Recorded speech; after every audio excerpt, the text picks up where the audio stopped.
district as part of the police officers community policing initiative. Medical camp plus blanket distribution programme ఏర్పాటు చేయడం జరిగింది. ఈ ప్రోగ్రాంలో 12 ఊరు నుంచి ఇచ్చోడా మండలంలో ఉన్న 7 విలేజెస్, సిరికొండ మండలంలో ఉన్న 5 విలేజెస్, టోటల్ 12 విలేజెస్ నుంచి దాదాపు 2000 మంది ఇక్కడ రావడం జరిగింది. ముఖ్యంగా ఆదివాసీ కమ్యూనిటీ వాళ్ళు వచ్చారు. సో వాళ్ళ కోసం ఒక ఇంటరాక్షన్, పోలీస్ వాళ్ళతో ఇంటరాక్షన్ కోసం ప్లస్ అవేర్నెస్ కోసం కూడా ఈ ప్రోగ్రామ్ పెట్టడం జరిగింది.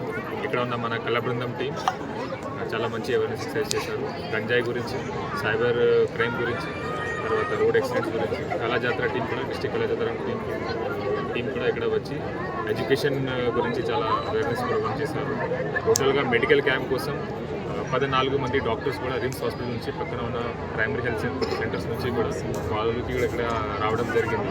వాళ్ళు కూడా ఆల్మోస్ట్ 2000 ఇక్కడ ఉన్న పర్సన్స్ స్క్రీనింగ్ చేస్తారు.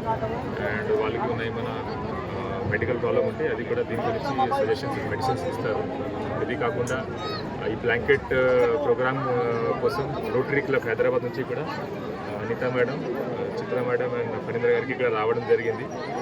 Rotary club is NGO basic. So వాళ్ళు కూడా ఇక్కడ 2000 బ్లాంకెట్స్ స్పాన్సర్ చేశారు. మన ఆదిలాబాద్ జిల్లా ప్రాంతం చాలా చల్లగా అది వెదర్ ఉంది కాబట్టి ఈ బ్లాంకెట్స్ ఉప్పడి మన జనాలకి ఇక్కడ చాలా యూజ్ అవుతుంది. దీనికోసం కూడా ఇక్కడ ప్రోగ్రామ్ పెట్టడం జరిగింది. చాలా మంచి సక్సెస్ అయింది. ఇప్పుడు సాయంత్రం వరకు ఇది ఉంటాయి.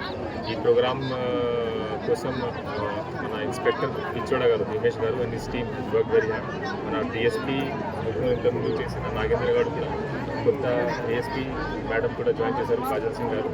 సో వాళ్ళ ఆధ్వర్యంలో ఇది మంచి ప్రోగ్రామ్ జరిగింది.